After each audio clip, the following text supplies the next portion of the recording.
అంగన్వాడీలు ఆందోళనలు ఉధృతం చేశారు. నేరుగా ఎమ్మెల్యేలు మంత్రుల ఇళ్ల ముట్టడికి చేపట్టారు.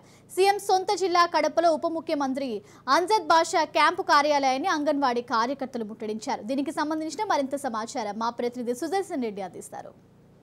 అంగన్వాడీ కార్యకర్తల నిరసన సమ్మె 16వ రోజుకు చేరింది. అయితే నిన్న జరిగినటువంటి చర్చలు విఫలం కావడంతో వాళ్ళందరూ కూడా మరోసారి రోడ్డెక్కారు. ఇంతవరకు తాము చేస్తున్న 15 రోజులుగా చేసిన తమ నిరసన కార్యక్రమం కనీసం ముఖ్యమంత్రికి తెలియలేదంటూ కూడా వాళ్ళు ఆవేదన వ్యక్తం చేస్తున్నారు. దీంతో నేరుగా ప్రజాప్రతినిధులకే తమ సమస్య చెప్పడంలో భాగంగా ఆ ఎమ్మెల్యేల క్యాంపు కార్యాలయాలను ఇళ్లను ముట్టడిస్తామని నిన్నటి రోజున పిలుపునిచ్చారు. అందులో భాగంగా కడపలో ఉన్నటువంటి కడప స్థానిక ఎమ్మెల్యే ఉప ముఖ్యమంత్రి అయిన అంజద్ బాషా క్యాంపు కార్యాలయం దగ్గర వాళ్ళందరూ కూడా ఆందోళన కార్యక్రమానికి సిద్ధమయ్యారు. మనతో పాటు కొంతమంది అంగన్వాడీలు ఉన్నారు, వాళ్ళని తెలుసుకుందాం. ఏంటిగా ఎందుకు సమస్య ఇన్ని రోజులుగా చేస్తున్నా మీరు గవర్నమెంట్ పట్టించుకోలే? సార్ మేము గత 16 రోజులుగా సమ్మె చేస్తున్నాం. 16 రోజులుగా సమ్మె చేస్తున్నా. సో సీఎం సొంత గడ్డకు వచ్చి కూడా మమ్మల్ని కనీసం వినతి పత్రాలు తీసుకోవడానికి మా పోలీసులు అడ్డగిస్తున్నారు. మేము చేసే సమస్య మాకున్న సమస్యలు వాళ్ళకి అర్థం కావట్లేదు. 10th క్లాస్ మాత్రమే చదివారు అంటున్నారు. కానీ 3 యాప్ల్లో ఒకటి వైఎస్ఆర్ సంపూర్ణ పోషణ అని, ఒకటి మిల్క్ యాప్ అని, ఒకటి FRS యాప్ అని, ఇన్ని యాప్లలో పనిభారం మాత్రం పెంచుతారు. కానీ మాకు జీతాలు మాత్రం చాలడం లేదు. కుయ్యో మూరని మొత్తుకుంటా కూడా మా సమస్యలు పరిష్కారం చేయడం లేదు. నాది పులివెంద మామూలు పులివెంద వచ్చాను నేను. ఇక్కడ అత్తగారు ఉన్న మా ఊరు అనమాట. నేను ఏమనుకున్నా, సీఎం అంటే జగన్ అంటే ఒక సొంత మనవాడు అనే ఫీలింగ్, అనే వాటితో ఏమైనా చేస్తాలే, మన సమ్మె దిగినాము కానీ మాకు జగన్మోహన్ రెడ్డి సాధిస్తాం ఏదో ఒకటి ఆయన వల్ల అనుకున్నాం. కానీ మనవాడు అనుకున్నందుకు మాకు తల మీద గుడ్డ వేసినట్టు అయిపోయింది సార్. అది మేమైతే ఖచ్చితంగా 26,000 జీతం కోరుకున్నంత వరకు ఇచ్చి ఆయన మా సమస్యలు పరిష్కారం చేసేంత వరకు మేము సమస్యని దీనైతే ఉధృతం చేస్తూనే ఉంటాం సార్. మేమైతే ఆగేదే లేదు. మీరు చెప్పండి, ఏంది నెక్స్ట్ మీ స్టెప్ ఎలా ఉండబోతుంది?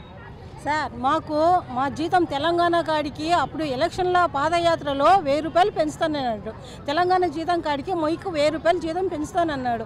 ఆ విధంగానే మేము అడుగుతాం. ఈరోజు మేమేం దుర్మార్గంగా అడగడం లేదు, మేమేమి దౌర్జన్యం చేసి అడగడం లేదు. నువ్వు చెప్పిన మాట ప్రకారమే మేము అడుగుతాము.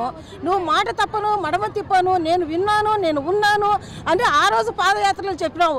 ఈరోజు మా అంగన్వాడీ వాళ్ళ ఆయాలు, హెల్పర్లు, టీచర్లు నీకు కనపడడం లేదా? మీ అక్కలు చెల్లెల బాధ నీకు తెలియడం లేదా? ఇంతమంది రోడ్డును పెట్టడం నీకు దుర్మార్గకరము. ఈ శ్రీమతి అంజద్ బాషా కాడికి మేము వస్తే పోలీసులు అడ్డంగా నిలబడుతున్నారు. మేము ఏ విధంగా వినతి పత్రం ఇవ్వాలా లోపలికి పోయి? ఇది న్యాయమా ధర్మమా అని మేము ఇక్కడ కూర్చొని ధర్నా చేయడానికి వచ్చినాము. వాళ్ళలో నిజాయితీ ఉంటే మిమ్మల్ని కలిసి మీ సమస్య తెలుసుకోవడానికి ఇబ్బంది ఏంటి? లేదు కాబట్టి ఈరోజు మా ముందుకు వచ్చి ధైర్యంగా వచ్చి సీఎం గారు చెప్పలేకున్నారు. నెక్స్ట్ ఎలక్షన్లో సీఎం గారు మాకైతే శాలరీ పెంచకంటే నెక్స్ట్ వచ్చేదానికే ఆస్కారం లేదు. చెప్పండి, ఏం చేయాలనుకుంటున్నారు నెక్స్ట్? ఇప్పటి నుంచి మేము సమ్మె కొనసాగిస్తాము. ఆయన తీర్పు చెప్పేంత వరకు వదిలేదైతే ఉండదు.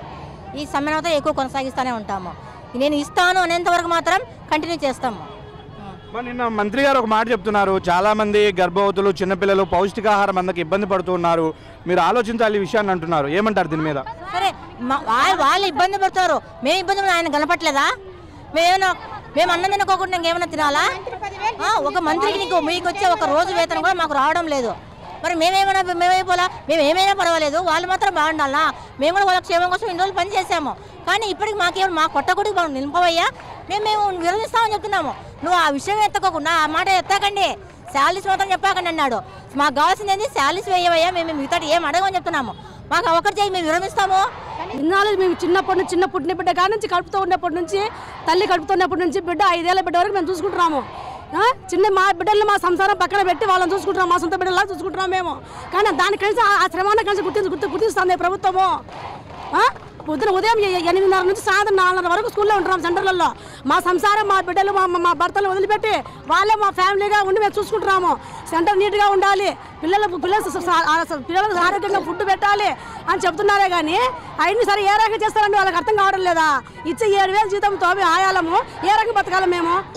మా ఇంట్లో మా సంసారం, మా బిడ్డలు వదిలిపెట్టి వాళ్ళు పిల్లల్ని చూసుకునేటప్పుడు కొంచెం మా కష్టాన్ని గుర్తించాలి కదా. మా కష్టాన్ని ఇట్లా చిన్న బిడ్డలు వేసుకొని ఇట్లా ఎండకు ఇక్కడ అంతా అవసరం మాకు.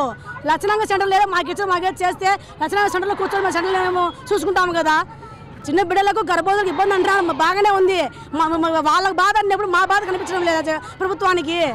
మన వెనుక వైపు కనిపిస్తున్నటువంటి చాలా మంది అంగన్వాడీలు నేరుగా సీఎం ప్రాతినిధ్యం వహిస్తున్న పులివెందుల్లో పనిచేసే వాళ్ళు కూడా ఉన్నారు. కడప జిల్లాకు సంబంధించి ముఖ్యంగా మావాడే ముఖ్యమంత్రి కాబోతున్నాడు, హామీ ఇచ్చాడు, హామీని నెరవేర్చుకుంటాడు అన్న ఒక నమ్మకంతో తామంతా పోయినసారి ఎన్నికల్లో వైసీపీకి ఓటేశాము, తద్వారానే ఈ ప్రభుత్వం ఏర్పడింది. అయితే ఏర్పడిన తర్వాత ఇచ్చిన మాట ప్రకారం జగన్మోహన్ రెడ్డి తమ జీతాలు పెంచకపోగా 16 రోజులుగా తమను రోడ్డుపైన వేసి ఈ విధంగా ఇబ్బంది పెట్టడం మంచిది కాదు, తమ జీతాన్ని పెంచేంత వరకు తమ ఆందోళన అయితే విరమించేది లేదని మనతో పాటు అంగన్వాడీలందరూ కూడా చెప్తున్నారు. వీడియో జర్నలిస్ట్ నాగమరెడ్డితో సుదర్శన్ రెడ్డి, రాజ్ న్యూస్, కడప.